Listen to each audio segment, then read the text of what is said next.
agenda datang ke Polres Batu? Ya, jadi pada hari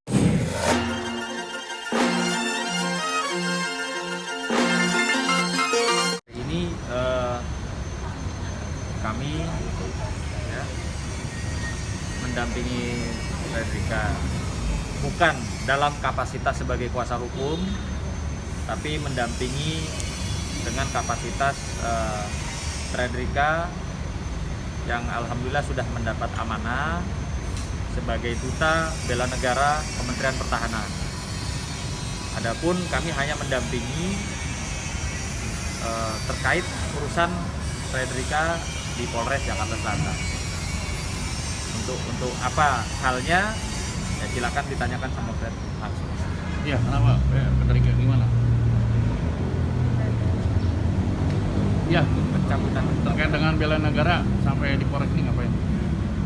Ya, jadi karena saya baru kepilih sebagai menjadi duta bela negara di Kementerian Pertahanan, saya memilih untuk cabut laporannya agar saya bisa fokus ke tugas saya sebagai duta bela negara.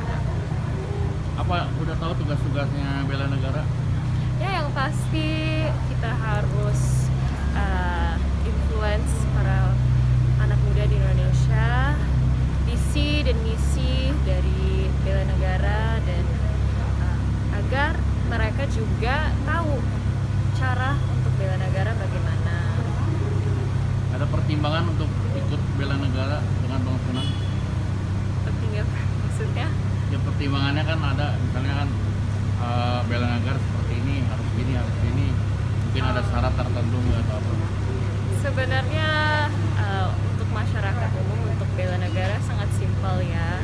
Kita hanya perlu untuk menjadi warga Indonesia yang baik. Bagaimana caranya? Ya kita harus ikuti profesi kita dengan benar, harus bekerja keras dan berjuang dalam apapun pekerjaan kita agar ada dampak positif yang kembali ke Indonesia. Bang, gimana Bang? Fredrika dikaitan dengan bela negara ini?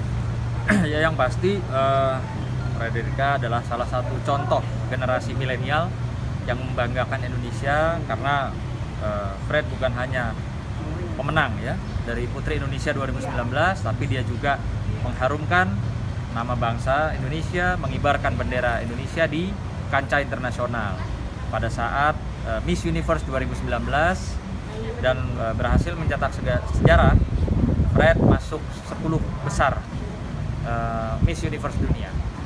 Itu tadi disampaikan oleh Bapak Direktur Bela Negara bahwa itu adalah prestasi yang membanggakan, yang bisa dicontoh oleh generasi-generasi kaum milenial yang mengharumkan nama bangsa Indonesia. Ya, tadi di Polres ini ketemu siapa Bang?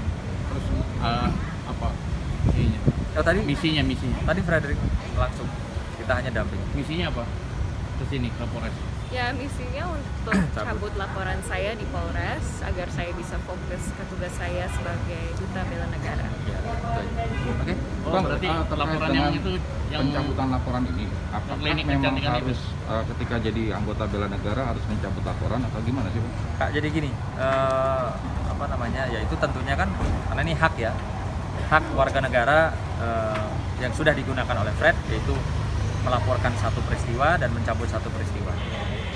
Dasar pencabutannya secara detail apakah hanya karena bela negara atau memang sudah ada upaya perdamaian? Sampai detik ini ya belum ada ya. Jadi perlu diketahui bahwa kami ya tentunya di Polres Jakarta Selatan ini bukan kuasa hukumnya Fred sebagai pelapor. Ya. Jadi kami juga di sini juga tidak berkapasitas sebagai kuasa hukum, tapi hanya mendampingi saja. Nah Bang, Abang kan sebagai praktisi hukum sendiri gitu kan, Fred sendiri sudah melaporkan adanya satu kerugian ya dari satu perbuatan gitu kan. Tepat nggak sih Bang mencabut laporan itu sendiri kalau menurut pandangan Abang sendiri gitu loh? Kalau untuk itu tentunya kan yang tahu si pelapor ya. Pelapor mungkin pertimbangan kesibukan apa segala ya. Tapi bisa dipastikan sampai detik ini belum ada perdamaian ya Fred ya. Belum ada perdamaian. Artinya laporan yang di Polda juga masih terus berlanjut berarti. Nanti kalau itu masih jadi pertimbangan, nanti kita lihat ke depannya seperti apa. Ini yang mana bang yang dicabut? Ya. Yang dicabut yang mana? Yang di Polres. Ya, laporan yang saya buat di Polres sudah saya cabut karena tugas saya sebagai bela negara, duta bela negara. Oke.